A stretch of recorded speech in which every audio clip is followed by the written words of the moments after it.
So the squeeze, again, is about to get tighter. It's actually just a scam. With inflation ticking up again yesterday, it was pretty incredible to see the Labor government and their barrackers seeming to celebrate this, presumably because They bleached your hair, they must have bleached your brains too. it wasn't as bad as it might have been. But it's still higher inflation and it's still causing pain. Yet the Treasurer, well, he's pretty smug. I thought it was important that I do that. There are a number of factors playing out in today's numbers. Some of them are international, some of them are domestic. But what's really clear is that inflation would be higher were it not for the cost of living relief that we're rolling out. The ABS made that clear. Yeah, there you go. You can quote statistics if you like, or you can deal in the real world. And one of the pinch points in the real world is electricity prices. And they continue to go up because of Labor's renewable energy obsession. Very much a minority view. In fact, millions of consumers in many parts of the country are facing increases in their gas and electricity prices. Reach for the stars. So the squeeze, again, is about to get tighter. And just on that, I want to point out a fascinating factoid brought to our attention by the Financial Review yesterday.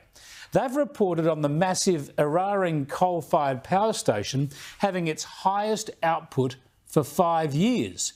Origin Energy's giant Eraring coal power station in New South Wales produced its highest level for 5 years over the past year, the AFR reported, showing the market's heavy reliance on the generator that made its planned closure in 2025 unfeasible. And if you're not convinced yet of that, I think I'm going to be unlikely to convince people if they're not convinced with all the evidence. That's right. This is the power station on the New South Wales Central Coast that was slotted for closure next year as the climate policies of the New South Wales and federal governments favour renewables and deliberately try to force the closure of coal power stations.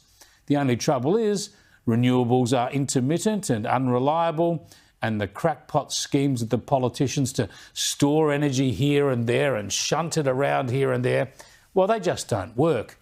So now taxpayers will pay Eraring hundreds of millions of dollars a year to keep going, because we desperately need the power. I mean, this is a rolling farce of an alleged policy. It's actually just a scam. Yep, the power station they subsidise renewables to force out is now producing more power than it has for 5 years because we need it to keep the lights on and drive prices down. And so we're now subsidising it to keep going. What madness. But thank goodness we've still got coal, because right now, I just wanted to check this. I checked it just a moment ago before we came on air via the National Electricity Grid app. Yeah, right now, with coal and gas, they're supplying over 80% of the national electricity. It's up around 90% in Victoria just at the moment. So our national energy self-harm continues to hurt all of us. And of course, the higher power prices it's delivering are unnecessarily driving up inflation. Wake up, people. Stop voting for the same old that you are actually destroying your way of life. Your cost of living is escalating because you don't think what the policies are. Why keep voting for the same idiots all the time that we're getting a bigger mess year after year after year?